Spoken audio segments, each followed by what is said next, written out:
Hey guys, welcome to the Two Docs Podcast. I'm Dr. Ingky. I'm Dr. Ellie here, and welcome to the podcast, Two Medical Doctors, whereby we talk about non-medical topics usually, but on and off we'll still be covering medical stuff. Yes. However, this week we are going back to our non-medical segment. Yes. And then the way we are running our podcast now is a little bit different. Each of us will research one topic, Yep. and then on a given week, the person who has researched the topic will actually explain the topic as easy as possible, easy terms, to the next person. So Yes. hopefully you guys at home will also learn a little bit. And then it's the other person's job to actually ask questions to actually get more information. Okay, so running business, Okay, all right, all it's right, like a right. marathon. Yes. All right, it's actually it's not a short sprint. It's actually a long run.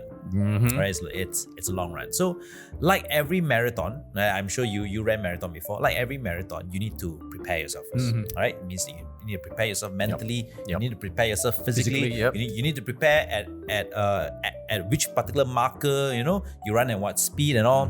But at the same time, you need to know where the finishing line is. Correct. Right? So just like a marathon, a business, you also need to know where your finish line is. Now, a lot of people, when they start a business, right, when they become very enthusiastic, right, sometimes they come with business plans. Yeah, they want to make money first. Yeah, no. They come with business Oh, plans. right. So they plan how to start the business, who to hire, and what to do. Wow, how much Right? investment you and need. after how much investment you need, okay, this is how we make the money. Yes. However, a lot of people do not make exit plans. Exit plans, it means what you do when your business is at the end of the road. What do you do when your business is doing well? Do you want to sell it off? Do you want to continue it? So a lot of business don't have exit plans, and because you do not have exit plans, like a marathon, you do not know where your finishing line is. You just Go, run run until till you tire out. you tire yourself out and Then you burn out. And you burn out. Then you don't finish. Then you don't finish. Then, because you do not know where the end goal is, sometimes you burn out way early. Sometimes you have already gone past the end goal, and then you have already ran too much, All right. whereby There's no value left. Yeah, there's no value left to your particular business. That's correct. So there are actually many different kinds of exit plans. All right. So in this particular episode, I'll be sharing you 4 most popular exit plans for most businesses. exit plans. All right, 4 exit plans. All right. Okay. So number one Number one. is what we call the legacy business. Legacy business. Yes, that means that you run it non-stop. Non-stop for the next generation. Yes, for the next Like a generation. party. Yes, so a lot of very traditional businesses in Malaysia, they love to run it from father to son to the grandson, right? Or can be mother to daughter to the granddaughter. Now, this worked well in the past because trade, right? Most people were tradespeople or craftsmen. Yep. So you could only pass your craft or your trade, your secret to your next of kin. So, example, if you were in the business of pottery, right, and making then shoes. yeah, it's and you have a good business. What you want is you want to teach that particular pottery skill to your next of kin, right, your next generation, and then further on. However, these days, now that there's so many different types of occupation already, a lot of times children do not want to be in the same occupation as their parents. They have options. Yes, they have options. They have education. Yes, they have education. Yeah. And then we have actually seen a lot of this thing happening to, especially in the F&B business, hawkers. Oh, okay. Yeah, That's true. There's a lot of hawkers who Really run good food. very good food. Really good food. However, when it comes to the next generation, generation, they don't want to take over. Yeah. They don't want to stand behind a stall the entire day cooking. They want to have a cushy corporate job. Yes, they want to have a cushy corporate job. And what happens to the business? You end up just shutting it down. Yep. So the value that particular person have built over the years suddenly just disappears. But we're supposed to talk about legacy first. Yes. Yeah, so if someone hands it down, Yes, then if someone that's a hands it down, then that's a legacy. However, because nowadays it's very difficult to hand down, and especially in certain professions. Okay. Example, like yourself, you're a doctor, I'm a doctor. That's true. It's difficult to hand this clinical practice to our If our kids. kids are not If our doctors. kids are not doctors, And if they're doctors, they don't want to do what we want to do. yes, exactly. So it's very difficult. So only in very specific professions you can actually hand down your business, but in most of the time you can't. And because you can't, most businesses end up just closing up after 10, 15, 20 years. Okay. And that is actually a bad way to go, because whatever value and whatever reputation they've built up The over the goodwill. years, the goodwill they've built up over years just disappears overnight. Correct. All right, and then a lot of times you just You wasted. you You wasted have the made potential. money. Yeah, You wasted have- the future potential of it. Yeah, exactly. So even though you have made the money along the way, you do not get to cash out at the end. Okay. Right? You do not get Okay. profit from your years of building up the business. Okay. And more often than not, because of the burnout, most of the time the business actually just dips down and just starts to die off. Okay. So legacy business. Legacy this, business. This is most. I would say 95% of the businesses out there. Our legacy business, because you basically have no exit plan. But I'm still very surprised, right? Even up until today, if you meet, say, an insurance person, they use this word legacy a lot. Building a legacy. Building for a your next legacy. generation. Build your wealth for your next thing, leaving a legacy. So this legacy fantasy or ideology is still very rampant in today's society. Yes, it is. Yes, it is. Because I think we tend to romanticize the past. So in the past, it is actually very common to have a legacy business which spans multiple generations. However, now it's actually getting less and less common. Correct. Plus, competition is high. Which is high. Just because you are a very good pottery maker, but someone who has a factory can make 1,000 of them at a cheaper price and sell out to a wider crowd. So your fancy pottery ends up being very expensive. It's harder for people to purchase also. So the total amount of consumer also has reduced somewhat. You're right. Okay. So in legacy, is legacy a form of exit or is it a form of business? Unfortunately, it's not a form of exit. Okay. So it's a form of business. It's a form of business which results in no exit. No exit plan. Yes, no exit plan. So majority falls within the first one. So if you are a business with a legacy plan, yes, you have no exit plan. Yes, there's no exit plan, and more often than not, your next of kin will not profit from it. And also there's the age-old Chinese saying that any family legacy doesn't last 3 generations. Yes, that's right. And I think we see a lot of it. We see a lot of it. It's actually very common. Even in politics. Yes, even in politics. It doesn't go past 3 generations. Sometimes it doesn't even go past a second. Yeah. Right. Okay, number 2. Okay, number 2. Number 2 is a complete buyout. It means someone comes and completely buys your business out. So I want your business, you put a value, I pay, you sell out. Correct. And you retire. Yes, that's right. Now, however, this is the second most common kind of exit, whereby it's a complete buyout. Sell and don't think. Yes, sell and don't think. However, most complete buyouts, 100% buyouts, most of the time is small businesses.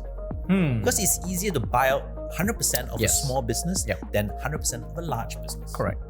And a lot of times in countries like US and especially in Europe, even now in China as well, there's a lot of capital, there's a lot of cash flow. Hence is why a lot of large companies, when they want to set up or they want to move into an industry, instead of starting from scratch, they buy out small businesses around them, either around themselves or within the industry, and then they merge them all together into a large business. So you either buy to merge or you buy to eliminate competition. Yes, correct. Now, in US, there's actually a lot of entrepreneurs with a short-term plan, 2 to 5 year plan. Okay. Whereby when they set the business, their intention is to sell. Okay. 100%. Total seller. Total seller. All right. A lot of times when they enter, their intention is to sell out after 2 years, 5 years, or X amount of years. And they're not looking for big cash out. Small cash out, maybe $1 to $2 million. Which is enough. Which is enough, right? Enough for them to, I wouldn't say retire, but live a comfortable life and then do it again. Get on with the next venture. Yeah, next venture. So if, let's say, at home you are planning to start your business, or you already have your business, right? And you do not intend to be a multi-billionaire, I would say the complete buyout would be better. And once you've grown your business to become a profitable stage, it's time for you to look out for buyers. So what's the biggest folly of people who are in this stage of complete buyout? Is it they overvalue themselves? Yes. More often than not, they overvalue themselves. So let's say someone has So someone has a special cake recipe, and they value themselves as 10 million. In actual fact, if someone doesn't buy you out at 500,000, they're just gonna copycat you anyway. That's right. So a lot of times there is formulas in the market whereby the value of your business really depends on how much you've made in the past year, and then just multiples of that. How would you evaluate someone who's going into a complete buyout for these small businesses? If example Just is an example. If it's a traditional business, a traditional brick and mortar business, most of the time you're only paying about 3 to 5 times annual pre-tax profits. Pre-tax profits, not post-tax, but pre-tax profits. So the collection that they have. So imagine as an entrepreneur, you get a cash out and you get to collect 3 years of revenue, all right, 3 years of profits in your pocket today. think that's fine. I Then think after that, for small business, yeah, that's for small pretty business is fine, right? So because of that, you do not need to worry about what's going to happen next year and the year after that. Is the economy going to go down? So this already had cash in hand. And then you can use that for either for investment, you can use that to splurge, or you can use it to start your next business. Okay, I get it. Cashing out. Okay, cashing out. Okay, the third kind is mergers and strategic acquisition. Mergers and strategic acquisition. So alright. the third kind is when multiple businesses of the same industry end up merging together Okay, to so form a larger entity. 1 clinic, 2 clinic, 3 clinics. Yes. Of Let's the say similar example. type? Yes. Let's say example. You and I suddenly decided, hey, you know what? It's difficult to run a business alone. Let's merge together. We merge our services. We merge our clienteles, and now we have a bigger pool of cash to actually do more marketing, more targeted marketing, and we can hire better people. And eventually, once this entity has, we kind of conquer the market or get more market share, we then sell off the business. Okay.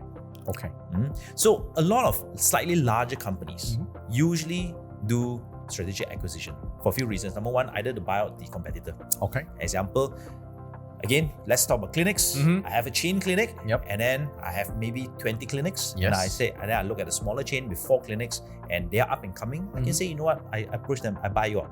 I buy you out. Maybe I pay you 50% or 60%. I buy part of your company. Right? Then you become my shareholder as well. Yeah. Then you help me grow my business. Correct. Then we merge the chain into one name. Yes, we merge the chain into one name. Okay. Now, it can also be different industries merging together. Okay. One of the most popular one is Louis Vuitton, Moet Hennessy, LVMH. All right? Amazing. A fashion house And an alcohol and house. an alcohol company, and both are actually legacy companies. Means they've been around for generations, and decided one day we're gonna come together, Merge both together. merge luxury both brands. luxury brands together. Right? Okay, now a very funny story. The reason why they actually merged together, right, was not because they were actually interested in growing. What? They Someone were got actually married? both growing, right? They have their own trajectory, and both were growing quite well. They were both French companies. Okay. So French companies are very proud of their long heritage. Yes. What they were afraid were the Americans Coming to buy them. to buy them out. Huh. So there are people called corporate raiders. Alright. So what corporate raiders do, right? They're actually hedge fund managers who run billions of dollars to trillions of dollars of funds behind them. And sometimes what these corporate raiders do is they look for underpriced companies in the stock market, and they would drive the price of these companies down by releasing false news, right? News that or they might even do a little bit of industrial sabotage just to drive the prices down. But once the prices have gone down, they will go in and they'll clean up stock. They'll buy all their shares until they become the majority shareholders, and then they'll repackage it and then they'll sell it to the highest bidder.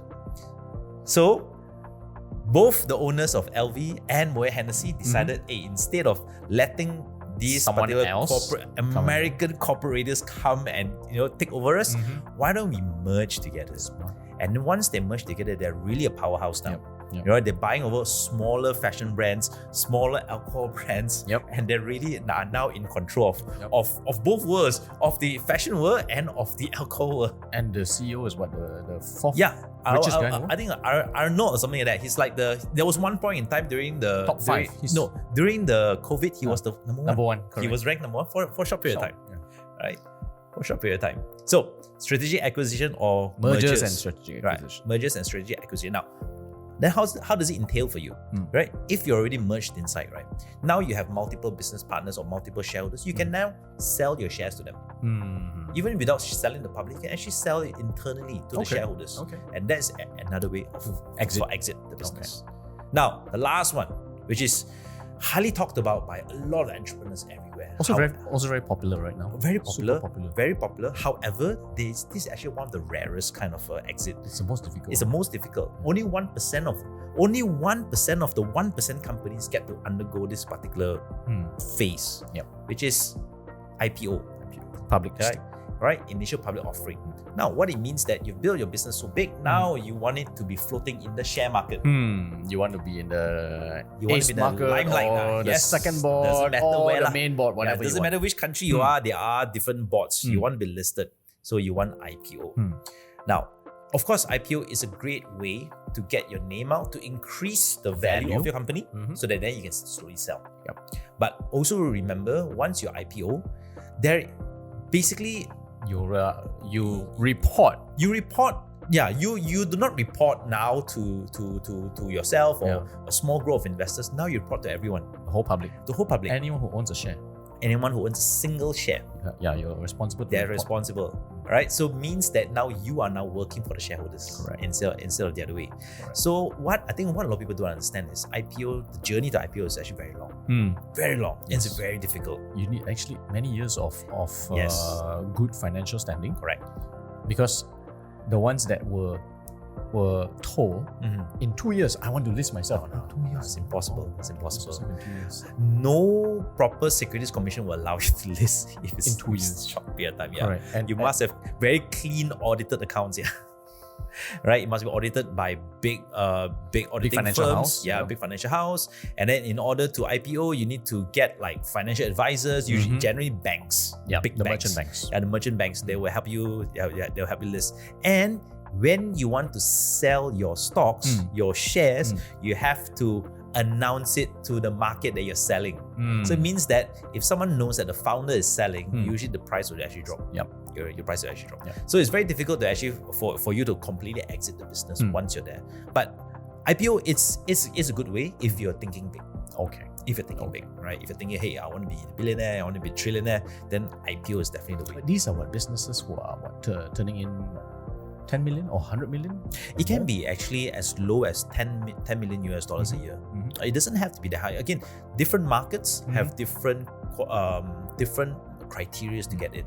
Also depends on the long-term objective of it. So I think IPO, a lot of it is they do the listing to get an exponential amount of funds for growth. Yes, that's right. So which means the owner is actually still sitting there long term. He's not really exiting yet. Yep. You are right. Actually, the main reason why you will IPO is because you need funds to grow. If you're highly profitable, actually, you do not really require Want to IPO. Yeah, but a lot of fantasy business ends up saying, I want to IPO to exit. Yes, I no, think it's actually difficult. not. It's actually not. It's actually the wrong way. So if you really want to exit, private business is better. Okay, Merger acquisition. yeah, merger and acquisition is better, or if you have a small company, complete sellout. Okay, now small quiz lah. Okay. Okay, who do you think is the largest? Which company you think is the largest privately held company in the world? Largest privately held company in the world. And they're very famous. They're almost in every country. In every country. Almost in every country. Oh, every country some more. McDonald's? McDonald's is listed in US. Okay. Yeah. Listed in every country. I give you a hint. All right, they are generally blue and yellow, just like the country they come from. Blue and yellow. So Yes. that's Sweden. Yes. What is famous from Sweden? Bluetooth? No, another company. IKEA. Yes, IKEA. Really? IKEA is the largest privately held company in the world. Huh. They are based in Switzerland. They are not based in Sweden really. They have moved the HQ to Switzerland because of taxation. And because the owner doesn't want to declare his assets to the Swedish country. So when he's in Switzerland, you do not get to ask him how much he's worth. He is estimated to be a trillionaire. So he is the unofficial, maybe richest guy. He's probably the unofficial richest person in the world. And the reason why I brought him up, because he does not require the IPO to raise cash. Because IKEA is highly profitable. And the reason why it's still a private entity is because no one knows how much profits IKEA actually make. And he doesn't need it. He doesn't need it. And it is only held, the company is only held by his family. No external investors. Wow. Even if there are external investors, they are like secretive external investors. No one actually makes it very quiet. Super quiet. Yeah. So it goes to show that you do not need IPO to really grow. To really grow. Amazing. So when you have a business, as what Dr. Ingky says, you need to have at the back of your mind a bit of an exit plan. Yes. A bit of an exit plan, because you don't really want to be a slave to your job forever, unless you want to keep a legacy business. Unless you want to keep like a legacy how IKEA is business, doing. yes, and you want to pass it on to the next generation. However, there are a couple of risks of legacy businesses. Number one, if your next in line is not as as enthusiastic passionate. as you. Yeah, not as passionate and enthusiastic as you. They can run the business to the ground and you can close up. Correct. So Or secondly, or is they have no interest in business at all. They say, you know what? I don't want the business, please. I want to be an artist. I want to be someone. Yeah, exactly. It's possible. Or they want the dividend from the company, but they don't want to run the company. That's right. So we do see that. However, IKEA, is it first generation, second generation? It is still considered as first generation. The Right. founder is still in So charge. we still know, yet to be seen in 2 generations time what's going to happen to IKEA. Yes, correct. If you live long enough and you remember this episode, let us know in future. You reference us in future. Yes. What happened to IKEA 2 generations from now? Well, I certainly enjoyed myself. I learned a lot about exit plans, and time to start doing my exit plan for my business. Yeah, I think every business should start planning their exit plans. Until then, if you've got any comments or if you have exited a business, tell us which plan did you use to exit your business or what have you been planning for your business. Drop us a comment down below, share and like our episode. And we're also on Instagram. We're on Instagram, we're on TikTok, we're on YouTube. YouTube. All right. So if you want, and we're on Spotify as well. Yes. So if you want to catch our previous episodes, you can head on to those platforms and listen. Until then, we'll be back again next week on The Two Dogs. I'm Dr. Ali. And I'm Dr. Ingky. Have a good weekend.